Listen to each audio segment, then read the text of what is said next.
मोहम्मद सिराज ने तोड़ी पहले वर्ल्ड नंबर 1 लाबुशेन की नींद और फिर उनके शरीर की उंगलियां। शार्दुल ठाकुर ने कैसे किया डॉन ब्रेडमैन और मास्टर ब्लास्टर सचिन तेंदुलकर के रिकॉर्ड की बराबरी। कैसे अंपायर ने एक दर्शक से कहा भैया माफी दे दो, थोड़ा साइड हो लो, माफ कर दो। अंपायर माफी कहां मांगते, इस मैच में मांगते हुए नजर आए।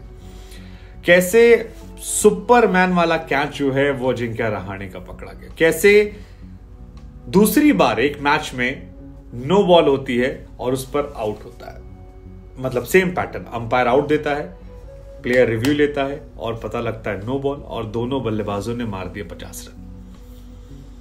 भारतीय टीम जीतेगी नहीं जीतेगी ये तो बात की बात है, लेकिन थर्ड डे जो है वो बहुत इंटरेस्टिंग रहा। शुरुआत में टीम इंडिया ने डोमिनेंस दिखाया, हालांकि एक सीन ऐसा था इंडियन फैंस ने माथा पकड़ लिया था दूसरी बॉल पर भरत। लेकिन टॉप 5 मूवमेंट क्या थे, हमें लगा हम आपसे शेयर करते हैं। आपका इनमें से फेवरेट मूवमेंट कौन सा है? मूवमेंट नंबर 1 मेरी नजर में है लाबुशेन की नींद टूटना और सकपका उठना के लिए बैटिंग आ गई।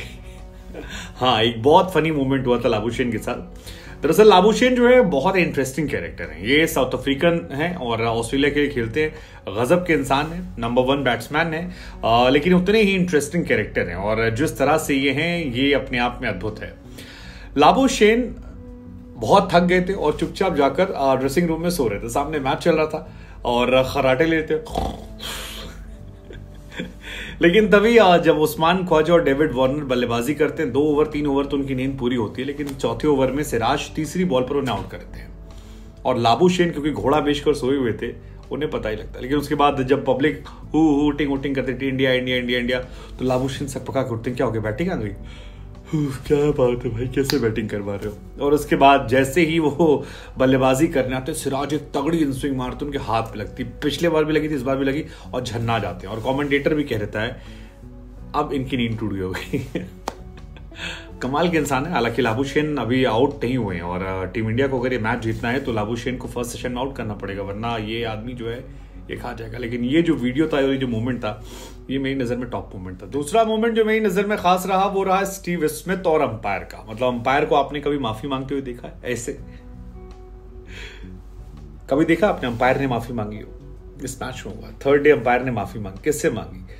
दर्शक से मांगी। दरअसल हुआ कुछ यूं कि ऑस्ट्रेलियाई बल्लेबाज जो बल्लेबाजी कर रहे थे, सेकेंड इनिंग चल रही थी और स्टीव स्मिथ बैटिंग कर रहे थे। अब स्टीव स्मिथ के बारे में कहा जाता है कि वो बहुत ही कॉन्सेंट्रेट होकर बैटिंग करते हैं। जब वो बैटिंग करते हैं तो अपने जोन में रहते हैं, उन्हें बिल्कुल डिस्टर्बेंस नहीं पसंद है। ऑस्ट्रेलियाई खिलाड़ी डरते हैं उनसे बात करने के लिए, उन लोगों की हिम्मत नहीं पड़ती कि उनसे सवाल जवाब करें।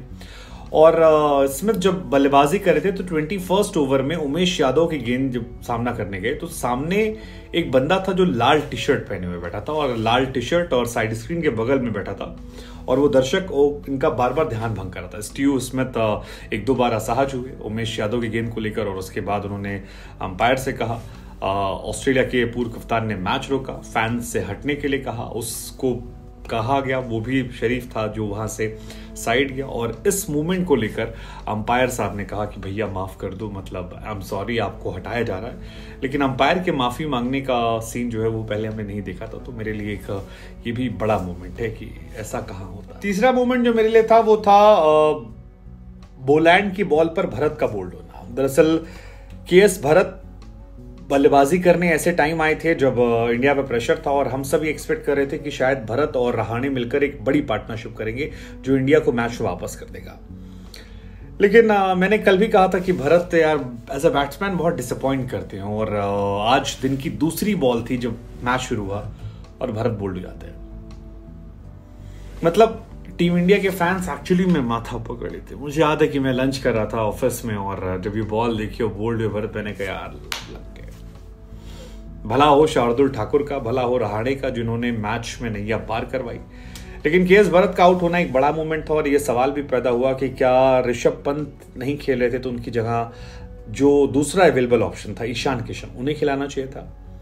KS Bharat as a wicket keeper is good but as a batsman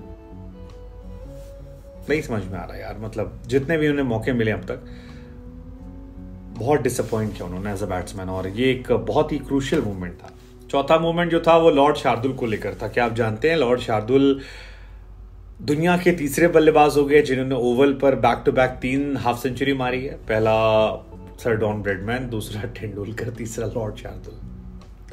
fact आपको बता रहे, मतलब शार्दुल नेक्स्ट लेवल यार, नेक्स्ट लेवल। मतलब शार्दुल का ये रिकॉर्ड जो है ये विराट और रोहित को भी परेशान कर रहा होगा, लेकिन लॉर्ड शार्दुल ने रिकॉर्ड बनाया ये वाला कि वो दुनिया के तीसरे बल्लेबाज। हालांकि शार्दुल की किस्मत बहुत अच्छी थी, 2 बार उनके कैच ड्रॉप हुए और 1 बार वो नो बॉल पे बच गए।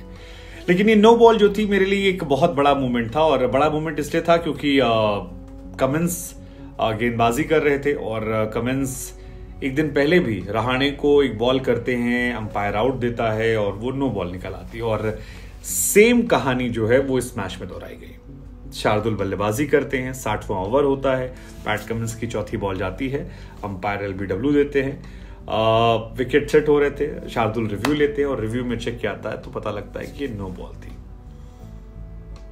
काफी ज्यादा ये शॉकिंग मोमेंट था। ऑस्ट्रेलियाई खिलाड़ियों को लगा कि मैच खत्म हो गया, चलते, लेकिन पता लगा नो बॉल है और उसके बाद फिर से उन्हें गेंदबाजी करना पड़ा। बाद में कैमरन ग्रीन ने उन्हें आउट कर दिया और मैच जो है वो इंडिया की इनिंग खत्म हो गई। लेकिन एक मैच में 2 नो बॉल और दोनों बल्लेबाजों ने 50 मार दी। एक ने 89 मारा, एक ने 51। क्या ऑस्ट्रेलिया कोई भारी पड़ जाएगा? और मेरे लिए लास्ट मोमेंट जो है वो अजिंक्य रहाणे का है। क्या स्टोरी है यार, क्या कमाल की स्टोरी है। मतलब दिल जीतने वाली स्टोरी है। शानदार बैट्समैन, शानदार इंसान, शानदार शख्सियत। आईपीएल में तेज तर्रार खेले, 172 का स्ट्राइक रेट था, लौटे। सबसे ज्यादा प्रेशर उन पर था क्योंकि इस मैच में अगर वो फ्लॉप होते तो बाहर सूर्य कुमार यादव बैठे थे, यशस्वी जायसवाल बैठे थे, केएल राहुल की वापसी होने वाली है, और भी बहुत सारे ऑप्शंस टीम इंडिया के पास हैं। श्रेयस अय्यर लौटेंगे तो उनकी भी कहानी है। लेकिन रहाणे बड़े मैचेस के प्लेयर हैं। WTC 1 में भी उन्होंने 49 मारा था, जो हाईएस्ट स्कोर था किसी इंडियन बैट्समैन का, और इस बार भी 89 रन बनाए, वो हाईएस्ट है। फर्स्ट इंडियन बैट्समैन जिसने WTC में अर्धशतक मारा, अजिंक्य रहाणे। सेकंड बन गए लॉर्ड शार्दुल।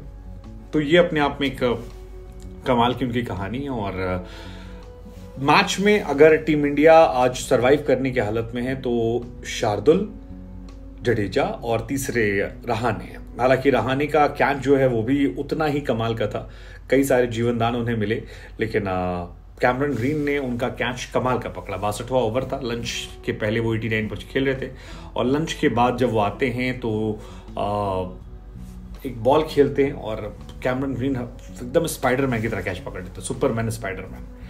109 रन की पार्टनरशिप की थी इन्होंने, और मेरे लिए ये मूवमेंट नंबर 5 था जो सबसे स्पेशल था। रहाणे को वापस देखना खुशी देता है। तो ये 5 मूवमेंट